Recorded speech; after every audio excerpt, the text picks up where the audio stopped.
hear from the radio stations, too. They get a lot of phone calls. When Rob is on, he's a great storyteller, number one. He writes great books, number two. Number three, he went swimming in a canal with alligators. Are you still there, Rob? Yes, I am. The alligator did not get me. Yeah, you're brave. I tell you what, though, when you realized there was alligators in there, you didn't go back there swimming anymore, did you? No, I wasn't brave. I was stupid. I just thought alligators didn't swim in salt or brackish water. If I had known that, I wouldn't have done it. Again, I'm not one to stand around. If I see a Mothman, I'm pretty much quick to run the other way. Again, with James, I don't know how he can... if I had just one of those incidents that he describes, I don't think I'd be going back into any dark crawl spaces anywhere anytime soon. As far as graveyards go, I can only cemetery there. Well, I think James. I think James has told me he's kind of like backed off because he said it. If I'm right, tell me if I'm right, James. You told me it was taking a mental toll on your health. Oh my God! Listen, Lorraine Warren once said it best. She said every time she would go into these places to help people, it would take a piece of you. Well, I've been doing this a long time, and I just recently retired from boots on the ground. I just can't do it no more. You know, it's just too much. The post-traumatic stress, the nightmares, and on and on.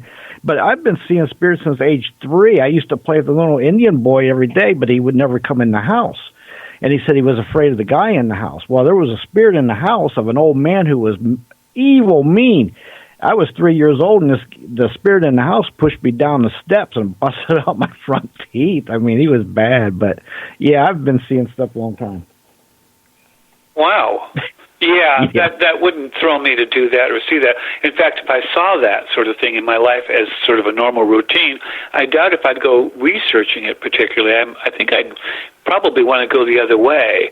I don't know if you ever watched the movie Constantine with Keanu Reeves, but there were two sisters, and one of them just refused the whole psychic thing. She wanted nothing to do with it. She didn't want to see it. I think that's the way I would be. Well, the thing with that, everybody, here's a theory. Everybody can play basketball, but not everybody can be Michael Jordan. So, like, I could try to ignore that stuff like I did about the first 20 years of my life, but it just didn't work. It got to a point where you can't ignore it. You're either going to get annihilated and bum rushed with spirits and taken over, or you're going to have to grip it by the horns and learn to deal with it and control them and protect yourself. So that's the route I took. Yeah, I imagine so. Oh, I'm switching the subject here, but I just remember one of the things. In the Chicago reports, several times they said that when the thing walked, it sort of waddled. Now, at Point Pleasant, they said that when the thing walked, it walked sort of like a penguin. It's, oddly, for me, it's these little details, these little aspects of it that really drive it home for me. If people were lying, it's the little details that they mess up on.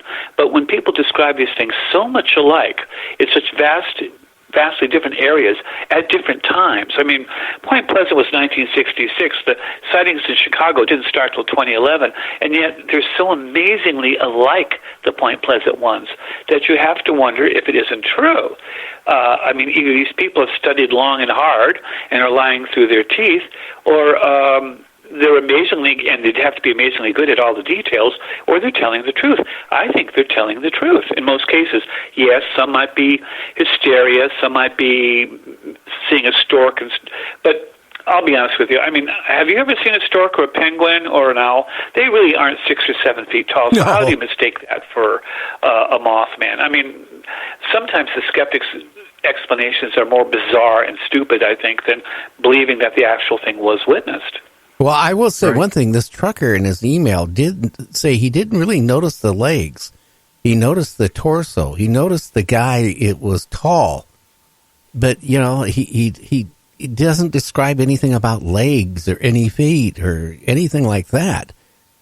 It would depend on what you focus on. Most people focus on the eyes. If they're red and glowing and they're mesmerizing you, it's a bit like a cobra staring at you. I mean, there's the old myth that they hypnotize you, before they strike. It sounds almost something like that with these Mothmen. Yeah, I'm just wondering, again, we have talked before when I've had you on, missing people. There's so many people going missing. Now, you can't contribute to all of it to, aliens and UFOs. Are people, is the world flat and they happen to find a short path to the side of the world and they're falling off of a flat world? I don't think so on that. But maybe there's some of these cryptics are involved with people missing. You mentioned in cases like shoes off when they find the victim. I remember, my friend on his radio show, he's no longer with us, but he had a guest on and they were talking about weird things about people, how they died. And they weren't suicidal type of people, but they were found with no shoes on. If somebody's going to commit suicide, why would they take their clothes off? Or why would they take their shoes off? And then you can't find any trace of their shoes. Or it's just weird things.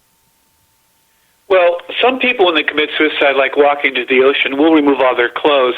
The authorities seem to think it's because they just want to go completely into the next life, not carrying anything from this life. Actually, they'd be better off to wear the clothes. It would help drag them down the water once they were wet. But, that's their choice. It's their death.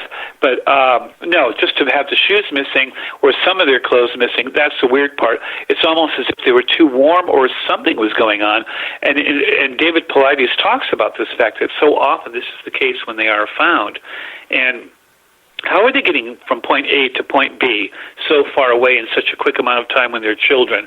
Even a grown adult would be hard-pressed to travel 15 miles up a mountainside in 24 hours or less. I mean, it just doesn't seem possible.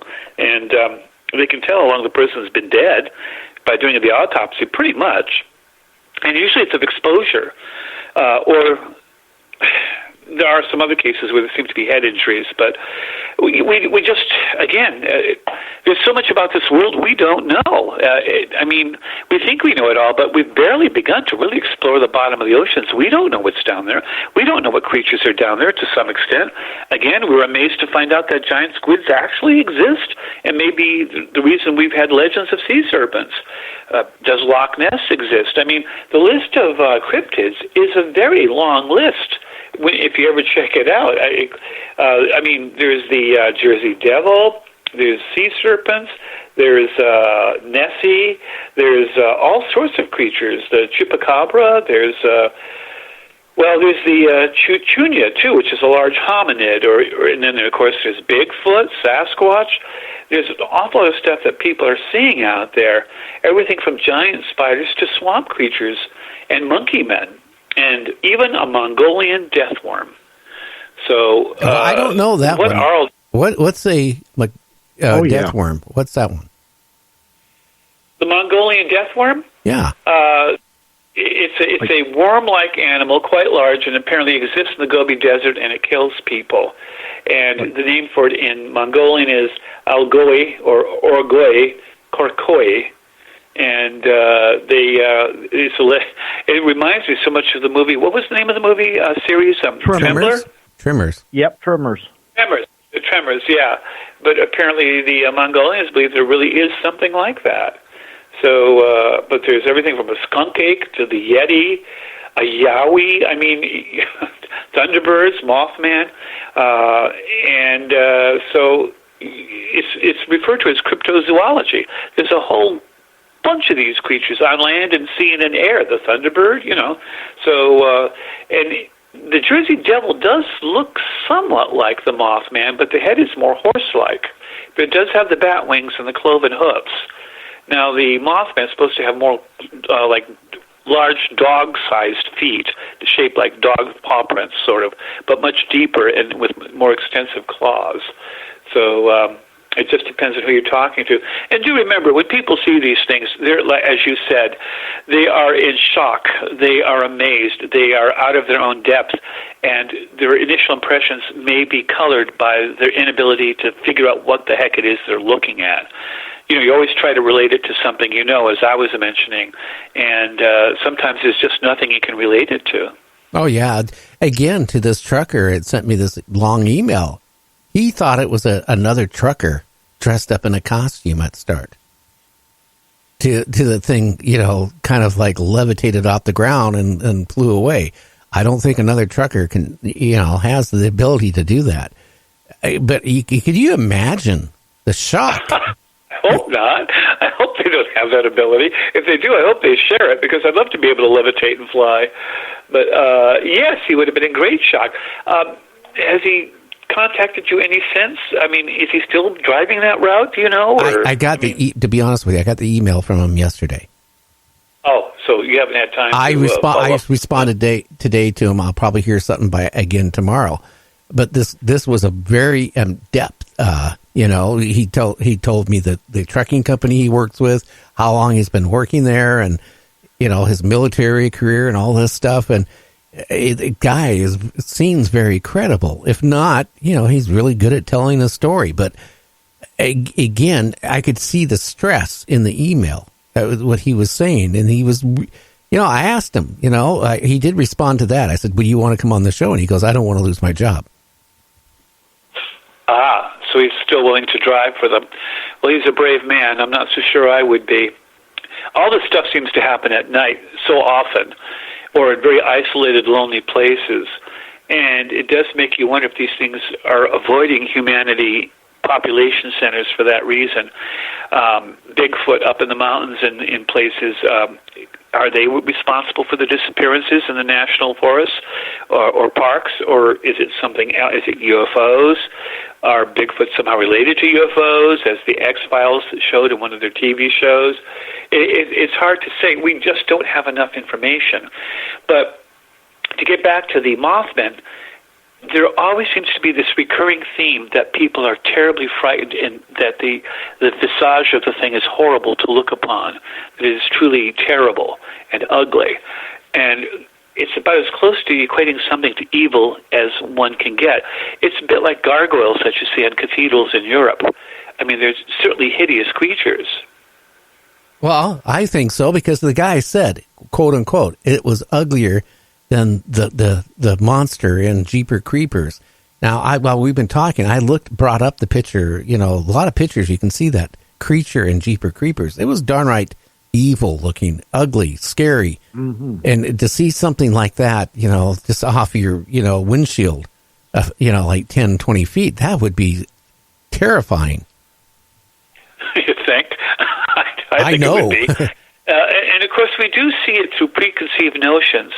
I mean, if a born-again Christian, evangelical Christian, were to see something like this, they would be certain, absolutely certain, they were seeing a demon. A zoologist might think he's seeing some new undiscovered type of hominid or animal. The average person might think they're seeing some kind of an alien. It just depends on your perspective and background, how you view it. We view everything through filters of preconceived notions. And, of course, with these cryptids, we're doing the same thing with Mothman, for instance. We're all seeing it through preconceived notions. If you're a primitive society, it may be a demon. If you're a more advanced society, you might think it's an alien. Someone else might just think it's a monster. In England, they thought it was a vampire. Well, the media didn't help there, because they were the ones who started calling it the Highgate Vampire. But and at the time, the Hammer movies were very popular, again, with vampires and all that sort of thing. But again, preconceived notions, preconceived filters, mental filters. So how do we get to the truth of it? How do you get around all that preconceived stuff, get that out of the way, and see what they're really seeing? That's the hard part. Me, if I had the time, the first thing I would do is start looking at these sightings, like this the trucker just had. Is there any animals that went missing? Is there any mutilations that happened within a day or two of that? Or UFO sightings, and try to put the dots together. Because maybe people lost some dogs or sheep or, over in Eugene, Oregon, that's kind of like farming area in a lot of those areas too, if I remember right. Yeah, same in Nebraska, ranching areas and farming areas, more farming than ranching probably, and so the same sort of thing. But yes, your approach is exactly the one I would want to take. I would want to research it, the surrounding information about it, any data that might somehow corroborate or be coincidental even with regard to the sighting. That is what I do. That is how I approach these subjects. I want answers. I want to know. And the only way you're going to do that is by researching it. And even then, you might not get the answers. Often I don't. But you do get more information, and I think you do